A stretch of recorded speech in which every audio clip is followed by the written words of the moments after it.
aliens and UFOs, outer space, etc.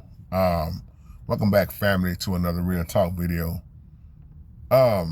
Great question from the video years ago about, I was talking about the word alien and what it means in the Bible when it was referring to strangers from another land, you know, not like an ET looking being. You hear a lot of people say aliens. When you say aliens, they just say fallen angels. But you know, because we have all the movies that's out, you know, Hollywood put their twist on everything. Hollywood keep using the Bible to retell stories, the Hollywood version of what's supposed to be biblical stories, and it's really just a money maker. But from studying, let me ask y'all the question. Does the Bible ever show you something like a UFO? Does it ever show you anything something like a UFO? Does the Bible ever explain aliens to look like? If you believe that the Bible is showing you aliens in that sense, do it look like these crazy looking beings, creatures? When you ask me about this, it always made me think about the movie E.T. E.T. Phone Home, how E.T. just, you know, came to Earth and the family that he was with. And then at the end, E.T. goes back home. But you notice in the movies, they're always trying to make some type of being that's from outer space live on Earth. And do it ever work? Or is it just a good movie? Or is it just entertainment? Think about that. So you have all these movies, you have all these books, you got fairy tales, I mean, et cetera, et cetera.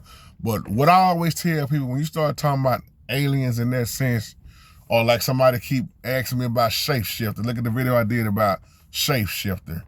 And then you ask me, how do you recognize a shapeshifter? Like I told you in that video, the eyes. Or we talked about the reptilian.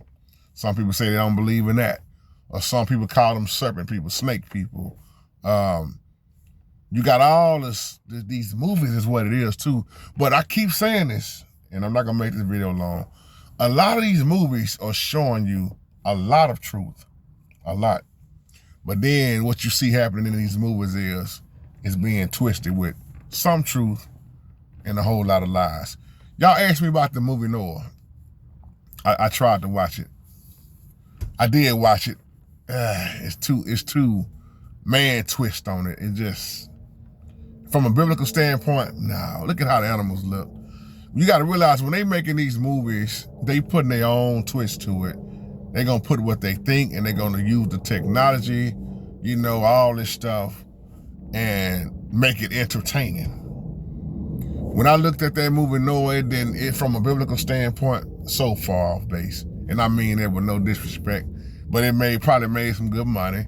But you have to use your spiritual discernment. I'm not telling you to do what I do. I watch movies also to keep on seeing what time it is and how much of the truth they gonna show out here. Because in these movies, they showing you what's going on out here. But if you don't have the spiritual discernment, you won't catch it. Or some may say that's why I don't look at movies no more. But everybody don't do what everybody do. Some people still watch movies, and some people watch movies just for a different purpose, not just entertainment. Just like the way I read. I mean, I read, I study, and I'm gonna always, Holy Spirit gonna show me something, especially reading and studying. But even in these movies, man, when you even a lot of the stuff that you see that you don't think is real, a lot of this stuff is real. So that's my little 2 cents on that. Y'all give me a little feedback. Love y'all. Take care. Shalom.